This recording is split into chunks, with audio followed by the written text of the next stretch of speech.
बहुत पुराने समय की बात है। एक छोटे से गांव में कुछ ही घर थे। चारों ओर खेत, कच्ची गलियां और मिट्टी की सौंधी खुशबू फैली रहती थी। उसी गांव के बीचों बीच रहता था सेठ हरिदास। हरिदास कोई बहुत बड़ा धनवान नहीं था, लेकिन मेहनती और ईमानदार इंसान था। गांव वाले उसे आदर से सेठ जी कहकर बुलाते थे। उसका अनाज और तेल का छोटा व्यापार था, जो धीरे धीरे अच्छा चलने लगा था। सुबह सूरज निकलने से पहले ही वो अपने काम पर निकल जाता और शाम को थका हारा घर लौटता तो उसकी पत्नी कमला देवी दरवाजे पर दीपक जलाकर उसका स्वागत करती। कमला देवी बहुत शांत, धर्मपरायण और सादगी पसंद स्त्री थीं। माथे पर लाल बिंदी, सिर पर पल्ला और चेहरे पर हमेशा संतोष झलकता रहता। वो कहा करती थीं, घर की असली शोभा महंगे गहनों से नहीं, बल्कि सफाई, श्रद्धा और अच्छे संस्कारों से होती है। हर सुबह वो सूर्योदय से पहले उठतीं, आंगन में पानी छिड़कतीं, तुलसी माता को जल चढ़ातीं और रसोई में दीपक जलाकर मां अन्नपूर्णा को प्रणाम करतीं। गांव की औरतें अक्सर कहती थीं, कमला देवी के घर में तो साक्षात मां लक्ष्मी का वास है। हरिदास और कमला देवी का एक बेटा था, विवेक। विवेक जवान और समझदार लड़का था। वो दिन भर पिता के साथ व्यापार संभालता और रात को मां के पास बैठकर उनकी बातें सुनता। एक दिन विवेक ने मुस्कुराकर कहा, अम्मा, जब आप सुबह तुलसी के पास दीपक जलाती है ना, तब लगता है जैसे घर में देवी स्वयं उतर आई हों। कमला देवी हंस पड़ी और बोली, बेटा, देवी वहां रहती हैं जहां मन साफ हो और घर में पवित्रता हो। समय बीतता गया। घर में सुख और शांति बनी रही, लेकिन एक दिन अचानक कमला देवी की तबीयत खराब रहने लगी। पहले हल्का बुखार, फिर कमजोरी और धीरे धीरे हालत ऐसी हो गई कि वो रसोई तक नहीं जा पाती थीं। हरिदास बहुत परेशान रहने लगा। उसने वैद्य बुलाए, दवाइयां करवाईं, लेकिन आराम नहीं मिला। धीरे धीरे घर की रौनक कम होने लगी। जो आंगन पहले चमकता था, वहां अब धूल दिखाई देने लगी। पूजा कभी होती, कभी छूट जाती। एक रात हरिदास ने पत्नी के पास बैठकर कहा, कमला, मैं सोच रहा हूं अब विवेक की शादी कर दूं। घर संभालने वाली बहू आ जाएगी। कमला देवी ने धीमे स्वर में कहा, अगर तुम्हें ठीक लगता है तो कर दो, बस बहू ऐसी लाना जो घर को अपना समझे। इसके बाद हरिदास ने अपने बेटे के लिए संस्कारी लड़की ढूंढनी शुरू की। कुछ दिनों बाद उसे पास के गांव में एक लड़की के बारे में पता चला। उसका नाम था सावित्री। लड़की शांत स्वभाव की थी, बड़ों का आदर करती थी और घर के कामों में निपुण थी। हरिदास ने रिश्ता पक्का कर दिया। शुभ मुहूर्त में विवाह हुआ और सावित्री उस घर की नई बहू बनकर आ गई। शुरुआत के कुछ दिन बहुत अच्छे बीते। सावित्री सुबह जल्दी उठती, घर साफ करती और तुलसी माता को प्रणाम करती। कमला देवी खुश थी। उन्हें लगा कि अब घर फिर पहले जैसा हो जाएगा।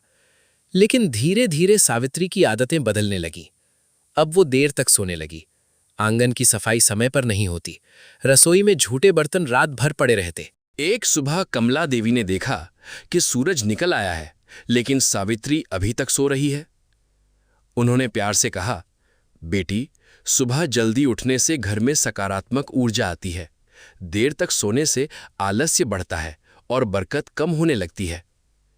सावित्री ने मुस्कुराकर कहा, माँ जी, अब जमाना बदल गया है। इतनी छोटी छोटी बातों से क्या फर्क पड़ता है। कमला देवी चुप हो गई। कुछ दिनों बाद सावित्री झाड़ू लगा रही थी। अचानक झाड़ू उसके पैर से लग गई। कमला देवी ने तुरंत कहा, बेटी, झाड़ू को पैर नहीं लगाते, ये मां लक्ष्मी का प्रतीक मानी जाती है। सावित्री हंसकर बोली, अरे मां जी, ये तो सिर्फ झाड़ू है। कमला देवी ने समझाया, बेटी, छोटी बातों में ही बड़े संस्कार छिपे होते हैं। लेकिन सावित्री ने उनकी बात को गंभीरता से नहीं लिया। धीरे धीरे घर का माहौल बदलने लगा। तुलसी सूखने लगी, रसोई में सफाई कम रहने लगी, शाम को दीपक जलना भी बंद हो गया। कुछ समय बाद हरिदास के व्यापार में भी नुकसान शुरू हो गया। गोदाम में रखा अनाज खराब हो गया, पुराने ग्राहक दूर होने लगे। एक रात हरिदास ने दुखी होकर कहा, लगता है हमारे घर से बरकत चली गई है। कमला देवी ने भारी मन से कहा, जहां सफाई, श्रद्धा और अनुशासन खत्म होने लगे, वहां मां लक्ष्मी ज्यादा दिन नहीं ठहरती। धीरे धीरे घर में तनाव बढ़ता गया। एक दिन गुस्से में हरिदास ने सावित्री से कहा, बहू, जिस दिन से तुम इस घर में आई हो, घर की शांति खत्म हो गई है। सावित्री रोते हुए बोली, पिताजी, मैंने जानबूझकर कुछ गलत नहीं किया। लेकिन हरिदास का गुस्सा शांत नहीं हुआ। आखिर दुखी होकर सावित्री घर छोड़कर निकल गई। वो गांव के बाहर एक पुराने पीपल के पेड़ के नीचे बैठ गई और रोते हुए बोली, हे माँ लक्ष्मी, अगर मुझसे गलती हुई है तो मुझे क्षमा कर दीजिए। उसने प्रण लिया कि जब तक उसे अपनी गलती का एहसास नहीं होगा वो अन्न ग्रहण नहीं करेगी। 3 दिन बीत गए। फिर एक रात अचानक वहां दिव्य प्रकाश फैल गया। सावित्री ने आंखें खोलीं तो सामने मां लक्ष्मी खड़ी थीं। सावित्री रोते हुए उनके चरणों में गिर पड़ी। मां, मुझसे कौन सी भूल हो गई? मां लक्ष्मी ने कहा, बेटी, जब घर में सफाई नहीं रहती, जब रसोई अपवित्र रहती है, जब आलस्य बढ़ जाता है और जब घर की परंपराओं का आदर नहीं होता, तब मैं वहां नहीं ठहरती। फिर उन्होंने एक एक करके बताया, झाड़ू का अपमान नहीं करना चाहिए, रसोई में रात भर झूठे बर्तन नहीं छोड़ने चाहिए, शाम के समय झाड़ू नहीं लगानी चाहिए, सुबह देर तक सोना घर की ऊर्जा को कमजोर करता है, तुलसी और पूजा स्थान की पवित्रता बनाए रखनी चाहिए, घर में झगड़ा और कटुता नहीं होनी चाहिए, दहलीज और रसोई का सम्मान करना चाहिए। मां लक्ष्मी बोली, मैं वहीं निवास करती हूं जहां स्वच्छता, श्रद्धा और प्रेम होता है। सावित्री की आंखों से आंसू बहने लगे। उसने हाथ जोड़कर कहा, मां, अब मैं अपनी गलती कभी नहीं दोहराऊंगी। मां लक्ष्मी मुस्कुराईं और बोली, जा बेटी, तेरा घर फिर से खुशियों से भर जाएगा। इतना कहकर देवी अंतर्ध्यान हो गईं। सावित्री तुरंत अपने घर लौट आई। उसे देखकर कमला देवी की आंखों में आंसू आ गए। सावित्री ने उनके चरण पकड़ लिए और बोली, माँ जी, अब मैं समझ गई हूं कि घर की असली बरकत धन से नहीं बल्कि साफ मन और अच्छे कर्मों से आती है। उस दिन के बाद सावित्री पूरी श्रद्धा से घर संभालने लगी। धीरे धीरे घर में फिर खुशियां लौट आईं। व्यापार फिर चलने लगा। घर में सुख और शांति वापस आ गई। गांव वाले कहने लगे, सेठ हरिदास के घर में मां लक्ष्मी फिर से लौट आई हैं। दोस्तों, याद रखिए, जिस घर में स्वच्छता, सम्मान, प्रेम और श्रद्धा होती है, वहीं मां लक्ष्मी का निवास होता है। अगर आपको ये कथा अच्छी लगी हो तो इसे अपने दोस्तों और परिवार के साथ जरूर शेयर करें और कमेंट में लिखें, जय मां लक्ष्मी। सावित्री के बदल जाने के बाद कुछ समय तक सब कुछ बहुत अच्छा चलता रहा। घर में फिर से सुबह तुलसी के पास दीपक जलने लगा था, आंगन साफ रहने लगा, रसोई से फिर वही खुशबू आने लगी जो कभी कमला देवी के हाथों से आया करती थी। सेठ हरिदास भी अब पहले की तरह प्रसन्न रहने लगा था। उसका व्यापार फिर से संभल गया था। गांव वाले कहते, देखा, जब घर की बहू सुधर जाए तो पूरा घर बदल जाता है। लेकिन इंसान की सबसे बड़ी कमजोरी होती है धीरे धीरे पुरानी आदतों में लौट जाना। कुछ महीनों बाद सावित्री के मन में फिर बदलाव आने लगा। अब उसे लगने लगा था कि घर की सारी बरकत उसकी मेहनत से आई है, पूजा पाठ और नियमों से नहीं। एक दिन पड़ोस की औरतें उसके घर आईं। उन्होंने देखा कि घर बहुत सुंदर और व्यवस्थित हो गया है। एक औरत बोली, अरे सावित्री, तेरे आने से तो इस घर की किस्मत ही बदल गई। बस वही बात सावित्री के मन में अहंकार बनकर बैठ गई। धीरे धीरे उसने फिर पूजा में लापरवाही शुरू कर दी। अब वो तुलसी पर जल चढ़ाने की जगह देर तक आईने के सामने बैठी रहती। सुबह की सफाई जल्दी जल्दी करती और कई बार छोड़ भी देती। कमला देवी सब देख रही थीं। एक दिन उन्होंने प्यार से कहा, बेटी, बरकत बनाए रखने के लिए नियमों को लगातार निभाना पड़ता है। सावित्री ने हल्के स्वर में जवाब दिया, माँ जी, हर बात में इतना डरना ठीक नहीं, अब सब ठीक हो चुका है। कमला देवी चुप हो गईं। उन्हें महसूस हो रहा था कि सावित्री फिर वही गलती दोहराने लगी है। कुछ दिनों बाद गांव में एक बड़ा उत्सव हुआ। सावित्री भी वहां गई। वहां उसकी मुलाकात एक अमीर घर की औरतों से हुई। उनके महंगे गहने, कपड़े और ठाट बाट देखकर सावित्री के मन में लालच जाग उठा। वो सोचने लगी, मैं क्यों सादा जीवन जीऊं? अब मुझे भी बड़ा घर, महंगे कपड़े और ज्यादा धन चाहिए। उस दिन के बाद उसका स्वभाव बदलने लगा। अब वो हर समय हरिदास और विवेक से नई चीजों की मांग करने लगी।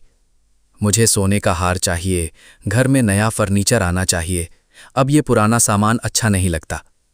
विवेक ने समझाया, सावित्री, जरूरत से ज्यादा इच्छाएं इंसान को कभी संतुष्ट नहीं रहने देती। लेकिन सावित्री ने उसकी बात नहीं मानी। धीरे धीरे घर में फिर तनाव बढ़ने लगा। अब छोटी छोटी बातों पर झगड़े होने लगे। एक शाम कमला देवी ने देखा कि रसोई में अन्न बिखरा पड़ा है। उन्होंने तुरंत कहा, बेटी, अन्न का अपमान मत करो, अन्न में मां अन्नपूर्णा का वास होता है। सावित्री झुंझलाकर बोली, माँ जी, आप हर चीज में देवी देवता क्यों ढूंढती रहती हैं? कमला देवी की आंखें भर आईं। उन्होंने कहा, जिस दिन इंसान आदर खो देता है उसी दिन से सुख उससे दूर होने लगता है। लेकिन सावित्री अब किसी की सुनने को तैयार नहीं थी। धीरे धीरे घर में फिर परेशानियां शुरू हो गईं। विवेक बीमार रहने लगा, व्यापार में फिर नुकसान होने लगा, घर में कलह बढ़ती गई। एक रात तेज आंधी आई, आंगन में रखा तुलसी का दीपक बुझ गया। उसी समय गोदाम से खबर आई, सेठ जी, चोरी हो गई, आधा माल कोई उठा ले गया। हरिदास वहीं बैठ गया, उसकी आंखों से आंसू निकल पड़े। उसने दुखी होकर कहा, लगता है इस बार मां लक्ष्मी सच में नाराज हो गई हैं।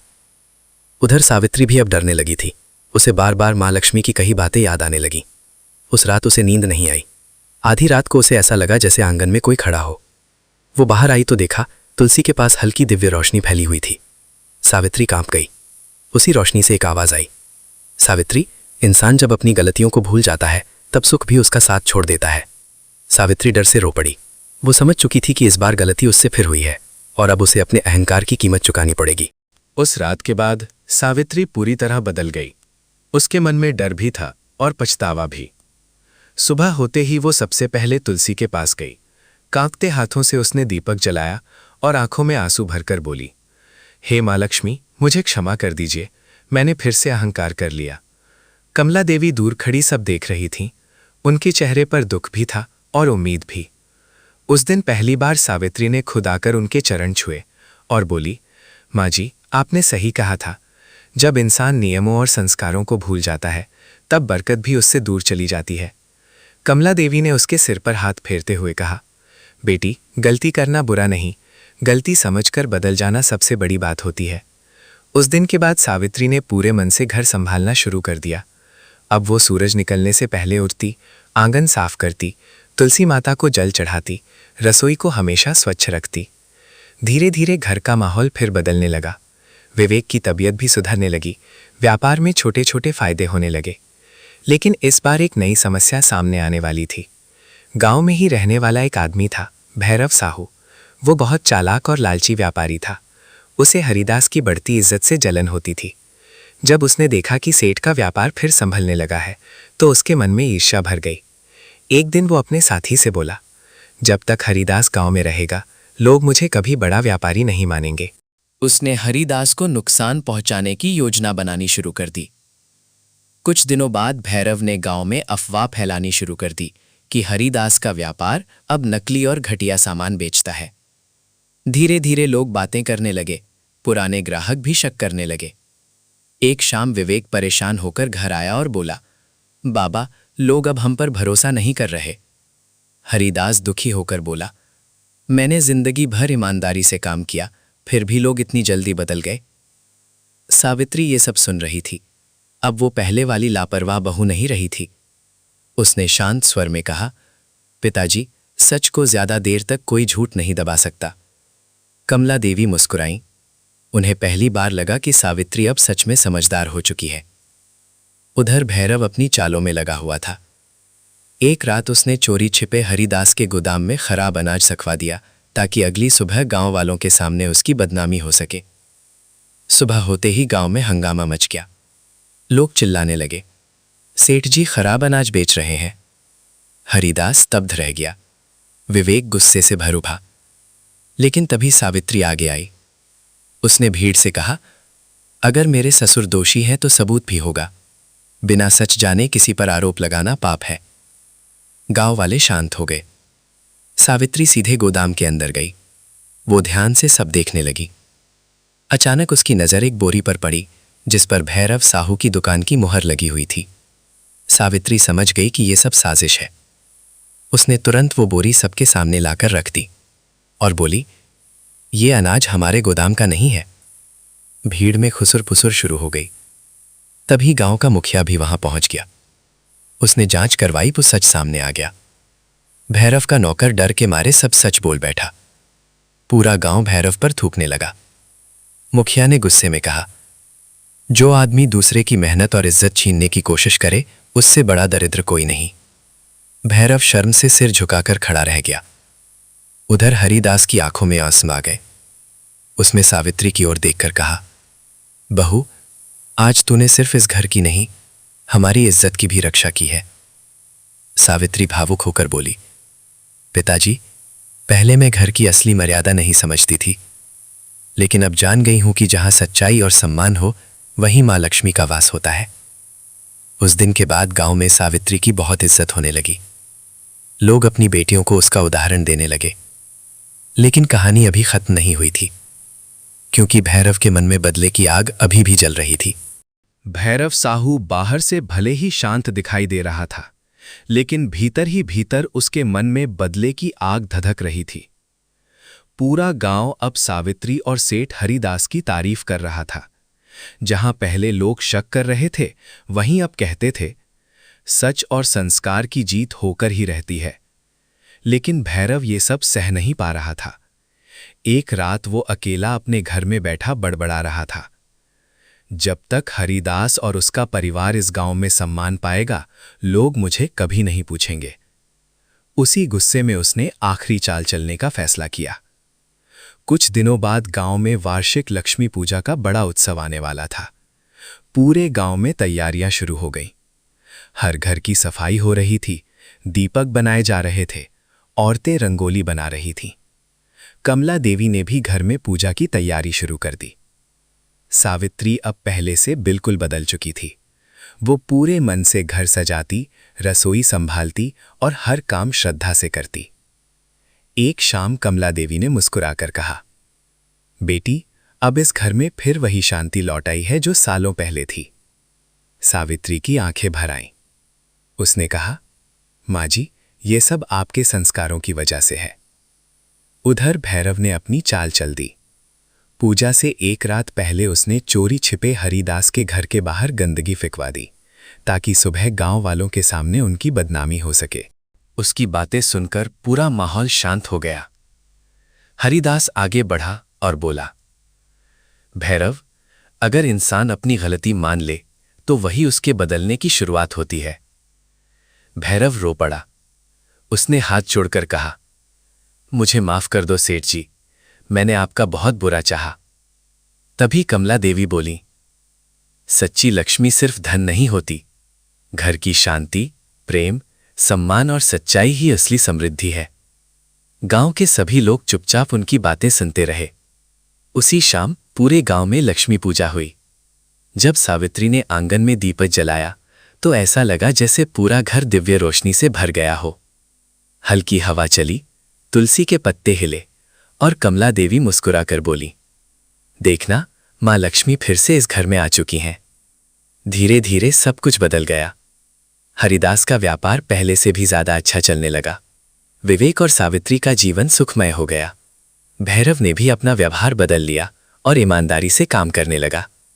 अब गांव में जब भी कोई घर की बरकत और सुख की बात करता, लोग एक ही उदाहरण देते, जिस घर में सफाई, श्रद्धा, सम्मान और प्रेम हो, वहां मां लक्ष्मी स्वयं निवास करती हैं। और इसी के साथ इस कहानी से हमें ये सीख मिलती है कि घर की खुशियां सिर्फ धन से नहीं आती। सच्ची समृद्धि वहां होती है जहां मन साफ हो, रिश्तों में आदर हो और जीवन में अच्छे संस्कार हों।